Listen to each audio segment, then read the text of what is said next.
এবার জেগে উঠেছেন ব্রাজিলের সাবেক তারকা খেলোয়াড় রিভালদো। ডোরিভালের সমালোচনা করে তিনি দলে আবার থিয়াগো সিলভা এবং হালকেও চাইছেন। ব্রাজিলের হয়ে লাস্ট ৮ বছরে সবচেয়ে ভালো পারফর্ম করা রিচার্লিসনকে কেন দলে ডাকা হচ্ছে না, এ ব্যাপারেও জানতে চাচ্ছেন অনেক ব্রাজিলিয়ান কিংবদন্তি।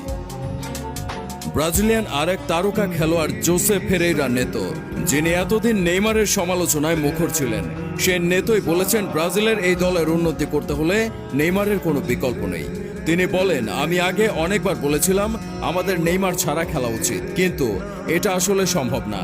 নিজেদের ভুল স্বীকার করে নেতো বলেন, দুঃখিত, আমি ভুল ছিলাম।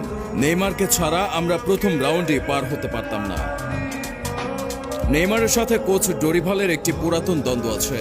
নেইমারের জন্যই তার চাকরি চলে গিয়েছিল। নেইমার তখন খেলতেন সান্তোসে।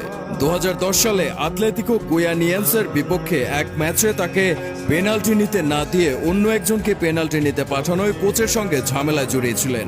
আচরণগত কারণে শাস্তি হিসেবে নেইমারকে বসিয়ে রেখে বেতনের 1/3 জরিমানাও করেন সান্তোসের তখনকার কোচ ডোরিভাল।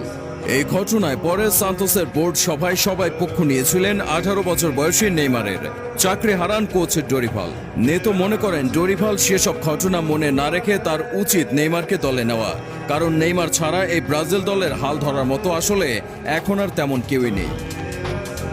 সাবেক ব্রাজিলিয়ান তারকাদের এমন প্রতিবাদে নড়ে চড়ে বসেছে ব্রাজিল ফুটবল ফেডারেশন CBF। তারা ভেবে দেখেছে সিলভা, হাল্ক কিংবা কোতিনহো, ক্যাসেমিরোদের মতো খেলোয়াড়দের আবার দলে ফিরিয়ে আনা যায় কিনা, কারণ তরুণ ভিনি রদ্রিগো তাদের উপর যে পরিমাণ প্রত্যাশা আছে তা পূরণ করতে পারছেন না। কিন্তু সিলভারা এমন ছিল না।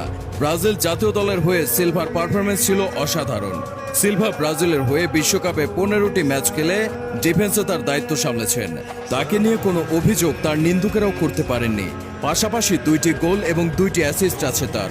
যেই বিশ্বকাপ বাছে এবার খাবি খাচ্ছে ব্রাজিল, সেইখানেই দুর্দান্ত সফল ছিলেন এই তারকা। 16 ম্যাচ খেলে তিনি নিরবিচ্ছিন্নভাবে পাহারা দিয়েছেন রক্ষণভাগ। তাকে ক্রস করে বল জালে জড়ানো কখনোই সহজ ছিল না। হালকো খেলেছেন অসাধারণ, তার মধ্যে অসামান্য শক্তি ছিল। পুরো 11 জন টায়ার্ড হলেও ক্ষিপ্র গতির ষাঁড়ের মতো দৌড়ে বেড়াতেন এই তারকা। রিচার্লিসনের কথা আলাদা করে বলার কিছুই নেই।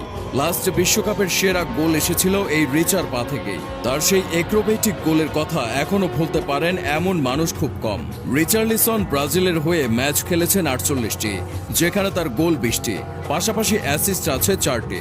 ফিলিপে কোতিনহো এমন একজন প্লেয়ার যে পুরো খেলায় 1-2বার বল পেলেও ডিবক্সের বল থেকে বাঁকা ইগলের মতো শট করে নিমেষেই দিয়ে দিতে পারেন গোল। কখনো বা পায়ের ভেলকি দেখিয়ে জয় করে নিতে পারেন সবকিছু। কিন্তু দীর্ঘদিন ধরে দলে নেই এসব পরীক্ষিত খেলোয়াড়।